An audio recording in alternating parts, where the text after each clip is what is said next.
Today's video is a developmental warning for parents of children in public schools.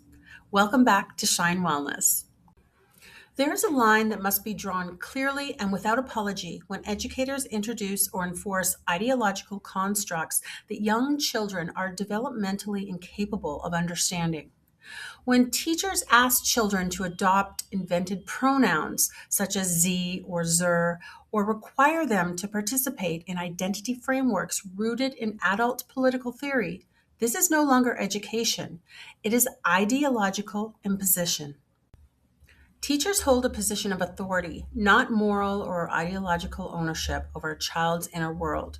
Their role is to teach foundational knowledge, like math, science, languages, history, and critical thinking, not to advance personal political beliefs or construct alternate realities for children to rehearse. Education is about equipping young minds with tools to understand the world as it is, not compelling them to affirm contested theories about identity, language, or reality itself. When educators move beyond curriculum into ideological instruction, they cross a professional boundary and misuse their authority. Children are not there to validate adult belief systems. They are there to learn how to read, reason, calculate, and think. Skills that belong to everyone, not to any political movement. Now, young children do not possess the cognitive maturity for abstract identity theory. They think concretely.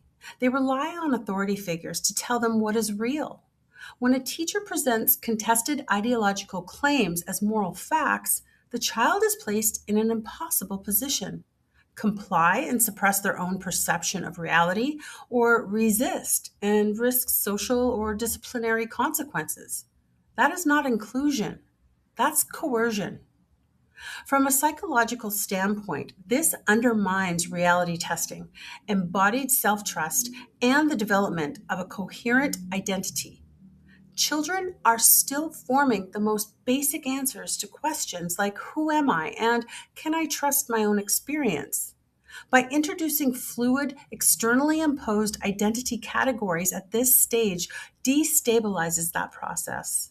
It teaches children that language overrides biology, that authority overrides perception, and that belonging depends on affirmation rather than understanding.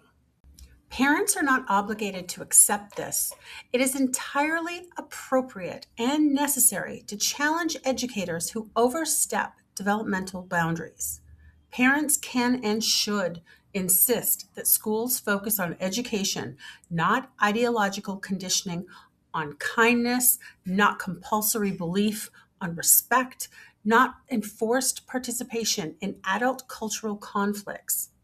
A child can be taught to treat others with dignity without being required to rehearse or internalize political constructs they can't even comprehend. This is not intolerance, it is protection. And when it comes to children, protection must come before ideology, every time.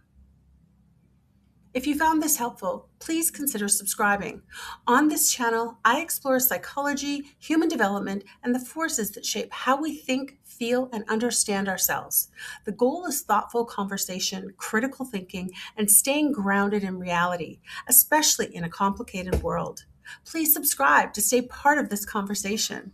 And thank you so much for watching. I'll see you next time.